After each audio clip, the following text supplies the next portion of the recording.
આપ જોજો કાચબાની પીઠ મજબૂત છે. આવું ધર્મ કાર્ય તમે કરો તો આપણે પૈસા વાપરી શકીએ, પણ આપણા એકલાથી થાય નહીં. આમાં કેટલા કાર્ય કરતા જોઈએ.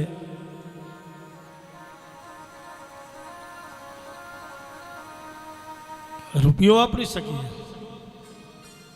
પણ મહેનત આપણાથી થાય નહીં. આવું ભગીરથ કાર્ય તમે કરો અને એમાં કોઈનું પીઠબળ મળી જાય, ખાલી કોઈ આવીને એમ કહી દે ને મૂંઝાતા નહીં હો, તમે તમારે આનંદથી આયોજન કરો, હું બેઠો છું, એટલું કોઈ કહીને વયું જાય ને એની ઉપર આપણા 7 દિવસ નીકળી જાય છે બાપ. એની ઉપર આપણા 7 દિવસ નીકળી જાય છે.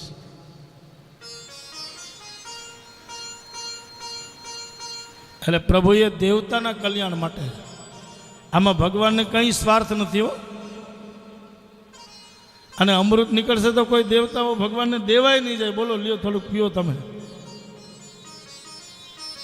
પણ છતાંય દેવતાઓના કલ્યાણ માટે પરમાત્માએ કાચબાનું સ્વરૂપ ધારણ કર્યું અને મંદરાચલ પર્વતનો રવૈયો બનાવી એમાં વાસુકી નાગનું દોરડું બનાવ્યું છે.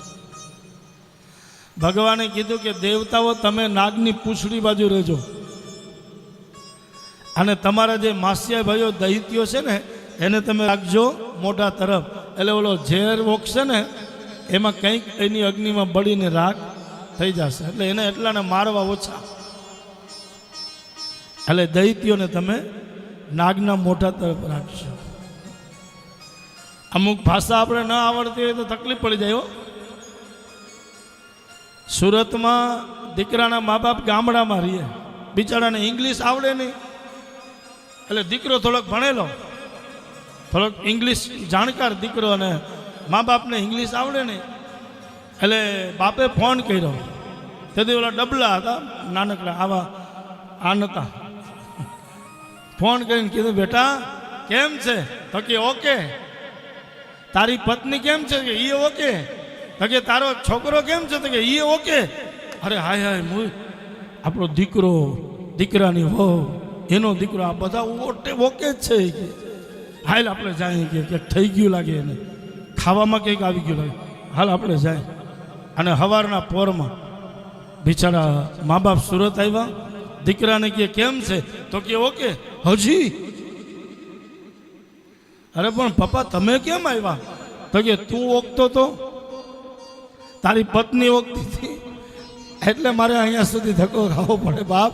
અરે મારા વાલા, ઓકે એટલે હું મજામાં છું એમ. તો કે પહેલાં કેવું જોઈએ ને મજામાં છું એમ. અમને થોડી ખબર પડે ઇંગ્લિશમાં શબ્દ છે ને, ઘણી વાર ગોટાળે ચડી જાય. પરમાત્મા કહે અને સમુદ્ર મંથન થયું.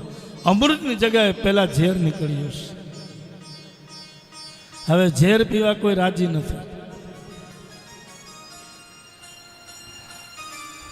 દેવતાઓ દાનવોની પાસે આ ઝેરનો કટોરો લઈને ગયા કે આ ઝેર તમે પી જાઓ. તો દાનવો કેવા લાગ્યા, અમે જે સાથ આપ્યો ને એ ઝેર પીવા માટે નથી આપ્યો, અમે તો અમૃત પીવા માટે આપ્યો છે. અમે અમૃત પીશું, ઝેર તમે પી જાઓ. તો દેવતાઓ કેવા લાગ્યા, ઝેર પીવાની આપણી તાકાત નથી બાપ. ઝેરના ઘૂંટડા કોણ પચાવી શકે? આપણા પરિવારમાં જે વડીલ હોય ને એ ઝેરના ઘૂંટડા પચાવી શકે. આપણા સમાજમાં જે વડીલ હોય ને એ ઝેરના ઘૂંટડા પચાવી શકે. અને આપણા મંડળમાં કોઈ વડીલ હોય એ ઝેરના ઘૂંટડા પચાવી શકે બાપ.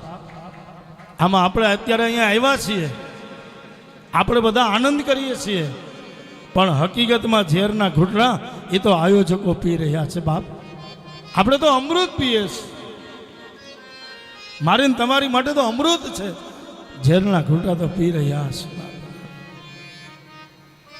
આ ખંધાથી ખંધા મળાવીને જે કાર્યકર્તા ચાલે છે ને, હજી સુધી એકય કાર્યકર્તા આજે 4થો દિવસ છે પણ અહીંયા આવ્યા નથી બાપ. હજી દોડા દોડીમાં છે. આ ઝેરના ઘૂંટડા પીએ છે. અને અમૃત પીવું ને બહુ સરળ છે, ઝેરને પચાવવું ને બહુ કઠિન છે બાપ.